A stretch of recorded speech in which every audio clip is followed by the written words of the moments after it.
Hello, and welcome to my channel. My name is Jonathan Cohn, and today I have a book review of the book The Dabare Snake Launcher by Joelle Presby. Now, this is a very interesting book. This is a very rare, pure impulse buy from me. So I had the wonderful opportunity to interview Miss Presby along with several other science fiction authors for the What Price Victory book that they all contributed novellas to, including David Weber, who is the editor of the book and the creator of the Honor Harrington universe, and Miss Presby wrote one of the novellas there. So I read that and was able to talk with Miss Presby about it. And after doing the interview, which was just delightful and it's on the channel, I thought, I want to support these smaller authors, these authors who are newer, authors who are coming into the business. And so I decided to give her book, her debut book that's just her. She's written books with Mr. Weber before, but she's never had a standalone book that's just her.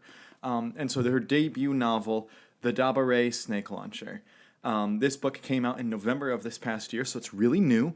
Came out in trade paperback form, and I actually really like the design of this. Very much signifies like a hard sci-fi feel mixed with a little bit of a supernatural element, because the snake kind of that you see there. It's harder to see on that camera, but it's a really cool design for a cover. And so I'll first lay out the premise of the book and then talk about my pros and cons. So the premise of this book is that the world is trying to develop technologies to help us with the space race. And the technology that is going to help us the most is a space elevator. And this idea of a space elevator is it's something that shoots something from Earth up into atmosphere and would shoot it like straight to the moon, for example. And then you'd have another space elevator that would shoot something from the moon to the Mars. And so you wouldn't have to use a crazy amount of fuel. And also space elevator would cut down time, all that kind of stuff. So we're trying to build a space elevator. And the problem is, that's a lot of work. It's not just, building a little ramp and just send it up there. Nope, there's a lot of work to it. And this book's all about the work required. But this book's also really a business book and an engineering book. You're learning about the business maneuvers, what companies would need to come in, how would companies work together or against each other to build a snake launcher, how would they get governments involved, how would those companies have internal things with building it. What kind of managers would you need? And then there's engineering problems. Physical engineering, how do you build the ramps? How do you build everything to make it all sustainable? And then also, there's a bit of social engineering. What kind of workers do you have? How do you help those workers? How do you help the people in the area living near the launcher? All those questions are explored in this book. And it revolves around the Sadao family. I think I'm saying that right. A lot of the names in here, I'm sure I'm butchering, but there's this Sadao family that is quite rich from Africa. And so the tagline of this book is Out of Africa, Ad Astra.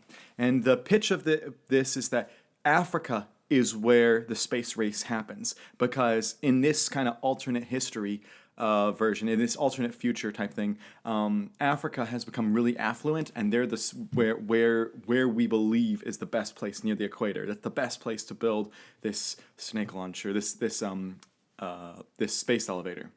And so that's basically the premise of the book. I would describe it, and I did a tweet about this. I would describe this as HBO's Succession meets Apple TV Plus's For All Mankind, but it's set in Africa. When it comes to the technological stuff, that feels so much like a For All Mankind episode.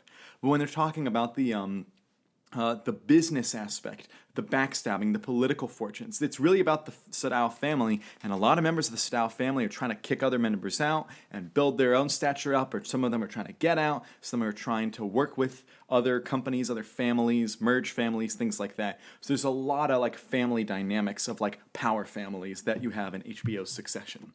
And so those are really interesting concepts. I don't think that I've ever read a book quite like this. It's quite literally in the hard sciences. And that's where my first positive is going to be. This is one of the most well-researched books I've ever heard of. I would be surprised if engineers read this book and heavily criticized it because Presby goes so in depth into the questions of engineering and the building of the snake launcher of the space elevator and the building of the materials that you can tell she did her time, her research, and she even mentions in the acknowledgments and about the author that she did some time taking engineering classes, and so she really does a lot of research, and there's a lot of research into African culture. If you're interested in reading African culture, but not necessarily from someone who is African, I find that really fascinating because Joelle Presby used to live in Africa when she was a child, and so she grew up around a lot of this African culture, even though she herself is not African. So a lot of that I thought was really fascinating about learning about the culture. So the ideas of this book, I think, are just superb and brilliant, and the concepts it's trying to convey, I think, are great.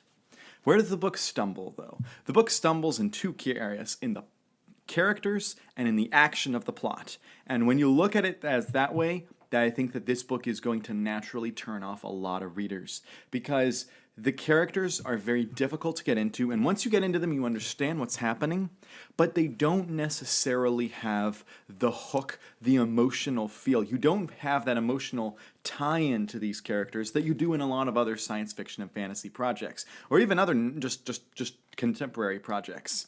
So I think that is a negative for the book. I also think that when it comes to plot, this book is all about the business and the engineering, and it moves, even though at times the business and engineering moves fast, it doesn't feel like it because you're not really seeing stuff happening. People are talking about it happening, and it's hard to visualize that the space elevator is actually moving forward. And so the action of the plot is not quite as easy to follow. I think I was able to follow it because I really was in-depth researching this book. But I don't think that, or not researching, reading this book, but I don't think that a lot of average audiences are. And when you're a debut author, you really want to try to do something that's very four-quadrant, that's really going to hook audiences. And in some ways, Presby does this by appealing to multiple cultural ideas. There are people from America, but it's mainly focused in Africa, so she has that going for her. But it's just when your plot's not as accessible and your characters aren't as accessible, it makes it really hard to sell to general audiences. And so I think that is a problem. Well, let me get to one other pro, and that is that because of how hard sci-fi this is almost like science fact. And when I was describing this to someone, they actually said, so it's like The Martian. And in that, The Martian is basically all technology that we have on Earth that we could use. We just haven't used it yet. And I kind of felt like, yeah, Presby is describing technology that we have. It's just not been put together this way because it would cost so much money, so much time, so much effort, so much governmental red tape, all this stuff to do. And so I really appreciated that this is able to do hard sci-fi, because I do not read hard sci-fi generally, and it's hard to find hard sci-fi. It's hard to find hard sci-fi that can appeal to me in a proper way. Sometimes I find it way too into the weeds, and in some ways I feel like this book is a little bit of that, but it's still a fascinating premise. For instance, I don't know if I'm going to necessarily go back and reread this book, but if we ever do get a serious, movement on a space elevator on Earth, which space program stuff is moving again, so maybe we will one day, this is an excellent resource to have, to be like, you know what, let's read about a space elevator, see what the process is like, and compare and contrast to what if and when it actually happens. So this book, it is, as I described, hard sci-fi, but there's just a little twinge of the fantastical, of the supernatural. And I would actually use the word supernatural or religious or cultural as opposed to fantastical or fantasy, because it's rooted in African mythology and history and culture and religion. And so the spiritual aspect doesn't really quite feel fantasy-based. So when they called this book a sci-fi book, it really is almost like 95% pure sci-fi, and not just sci-fi, but like hard sci-fi. So I feel like this book is going to stick with me because of the unique ideas and because of the way that Joelle Presby does not take cheap shots here. She tries her best. She takes risks. To write a book about a space elevator and about the engineering of a space elevator is a risk. And writing about a culture that you are not necessarily a member of, but you are knowledgeable about because you have experienced, is also a big risk for an author. And in those two ways, she succeeded brilliantly. The only problem is that because the characters and plot aren't there, it's not the best book that I can recommend to people. Unless you're super into the idea of a space launcher, or if you're super into the idea of what would an Africa, but like a super wealthy Africa look like. I can't, other than those two things, it's not a book I'm like saying you need to go out and read this right now. So I would actually give the book a 6 out of 10. I don't think it's a bad book. I just think it just needed a little bit of help. But I think that Joelle Presby has great ideas, and I cannot wait to read her next book because I'm sure she will get better and she will start delivering good characters and plot. And man, I just can't. I can't wait to see what she does next. And I just think that I appreciate Baen Books, who published this, for taking such a big risk with this book. I think that it's good for publishers to take big risks like this. So that's my review of the Dabare Snake Launcher. If you are one of the people who has read this book, oh man, I would love to talk with you in the comments section. But if you haven't read the book, what other similar titles have you read that you would recommend, or which ones are you like, nah, stay away from this subgenre? Let me know all your thoughts in the comments section down below. And until next time, I'm Jonathan, and thank you for watching.